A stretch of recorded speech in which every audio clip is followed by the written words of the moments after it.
Improving sound quality by improving Ethernet connection is a hot topic.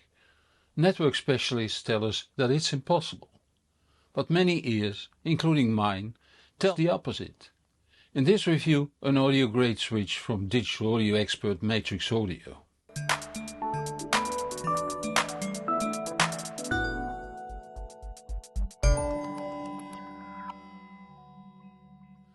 Let's say it once more. As long as the music is in the digital format, nothing gets lost unless something is broken. Due to the high fault tolerances of Ethernet, errors in the digital domain are extremely rare. And if they occur, they are detected and the defective packet is retransmitted. The impact on the sound quality is not caused in the digital domain, but when the digital signal enters the digital to analog converter. When there are small deviations in the square wave, both in amplitude and time, they will cause samples to be rendered with incorrect timing. This creates a distortion in the analog waveform that known measurements will not show. Our auditory system works rather different from measurement equipment and will recognize a change in sound quality.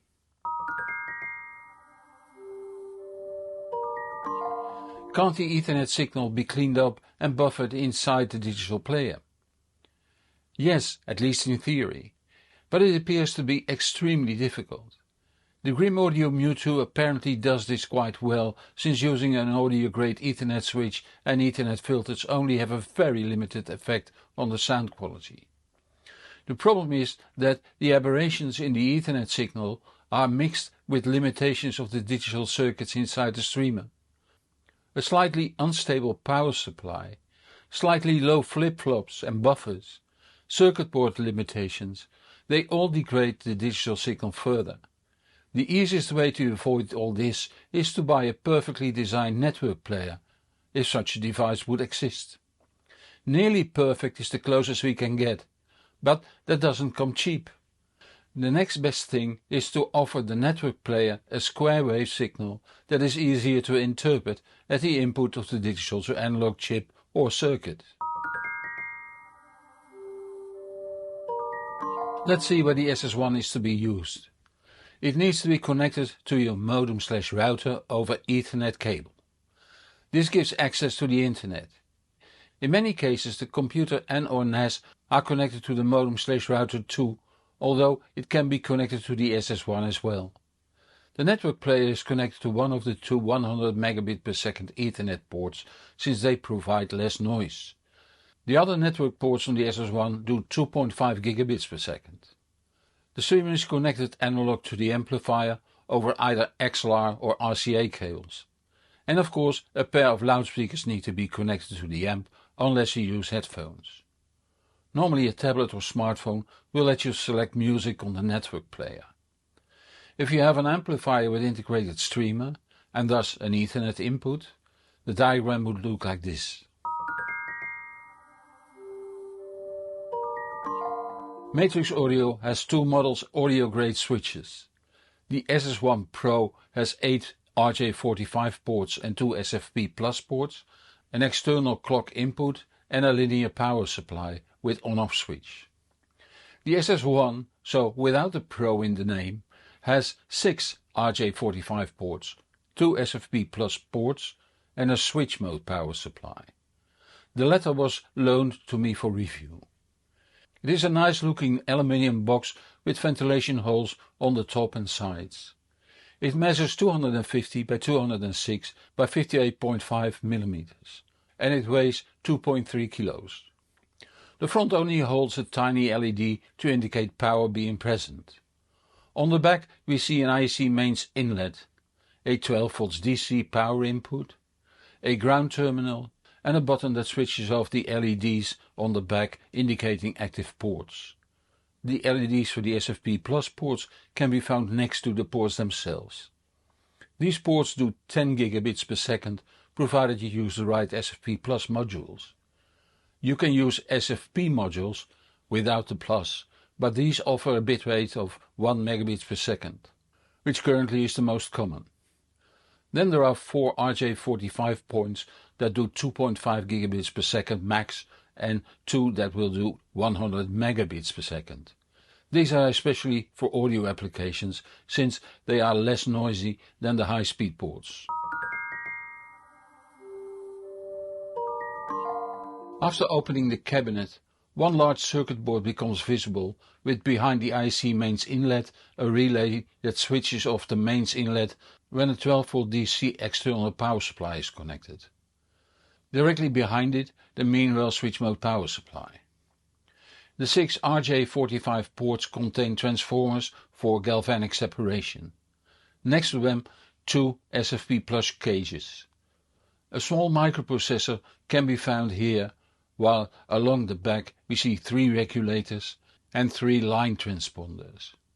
The crystal oscillator is a type that is also found in the better digital audio equipment. To the right a large cooling plate mounted over a processor. I did not feel like dismounting it because of the cooling paste and the fact that its code inside is what makes a difference. I will have to judge that by ear.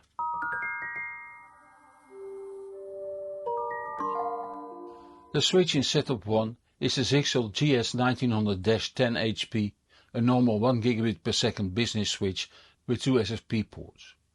Connected to the Zixel switch is a Zixel Odido modem which provides internet access via a Nokia media converter to 1 gigabit per second fiber.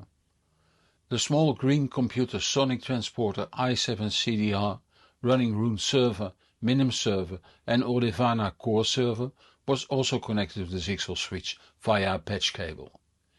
In test number 1 I used the Magna Mano Ultra MK3.5 Farad streamer connected to the Holo Audio Cyan 2 DAC. That in turn was connected to the Air Acoustics AX520 amplifier over Grim Audio SQM XLR cables. The PMC FAC12 signature loudspeakers on Stack Audio OVA 17 isolators were connected over AudioQuest Robin Hood Zero loudspeaker cable. The server programs were controlled using an iPad Pro 2. Next to a patch cable between the Zixel switch and the Magna, I judged the sound quality with the Network Acoustics Eno 2 system filter. Then I listened to the SS-1 using the Eno 2 cable between the SS-1 and the Mano. The next step was to connect the SS-1 to the Zixel switch over fiber cable using TP-Link SFP modules.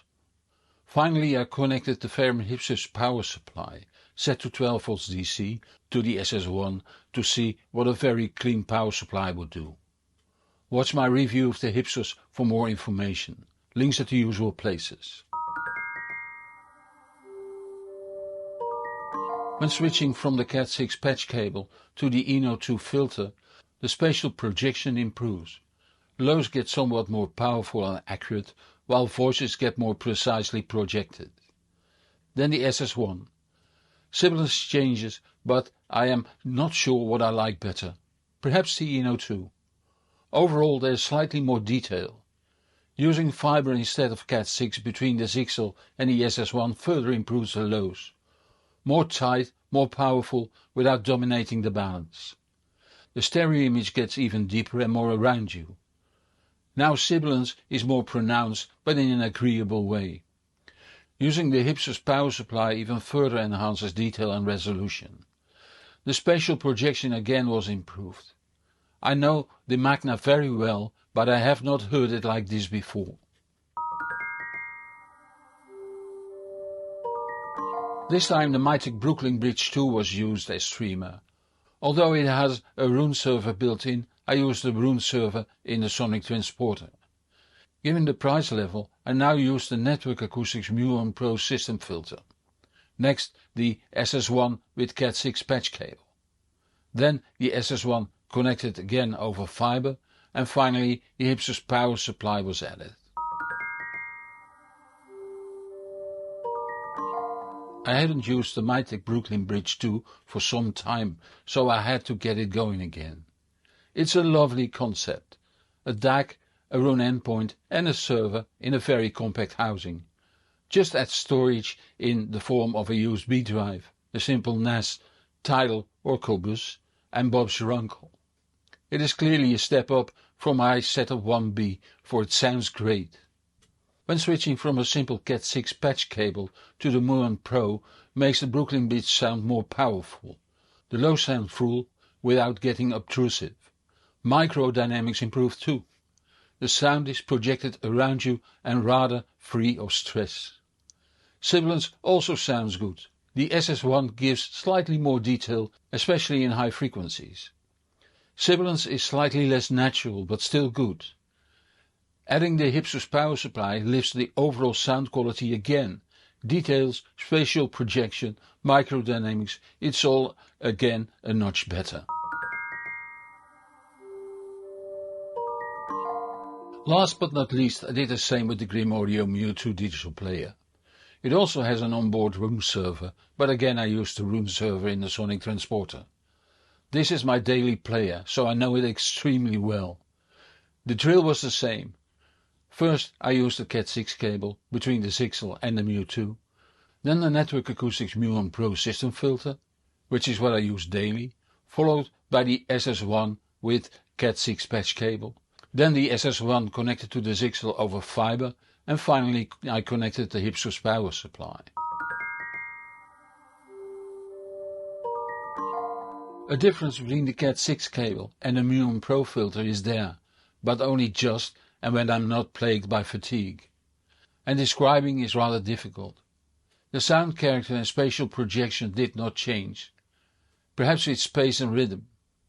Giving earlier results, I only compared the SS-1 connected over fiber and powered from the Hypsos power supply. And again there was hardly a difference, if there was any. Not strange, since I've seen this before with the Grim players. They seem to have banned out Ethernet influence rather well. The SS-1 has nice features, like SFP Plus ports, 100 megabits ports for audio and 2.5 gigabits Ethernet ports for the rest of the network.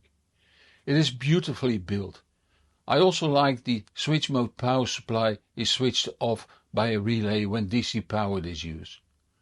Given the improvement of using the Hypsos power supply, I wonder if it's not better, being a non-compromise audiophile, to spend €600 extra for the Pro version than to buy the SS-1 and a quality external power supply like the Hypsos. I can't say for sure, of course, since I only reviewed the SS-1. That will set you back €1,600, the Pro version costs €2,200. Remains the question whether I would prefer an active solution like the SS-1 over a passive solution like the Network Acoustics. Sound-wise the differences are small.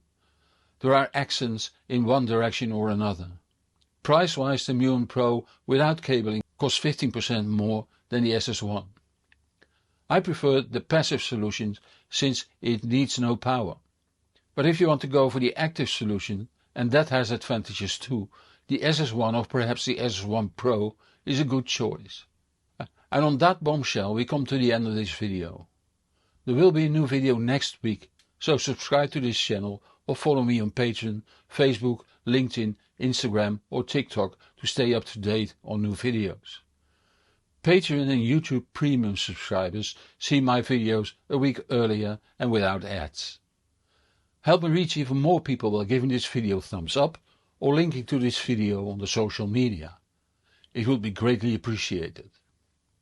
A big thank you to the viewers who support this channel financially. It keeps me independent and allows me to improve the channel further. If that makes you want to support my work, the links are in the description below this video on YouTube. I'm Hans Beekhuizen. Thank you for watching and see you next week. And whatever you do, enjoy the music.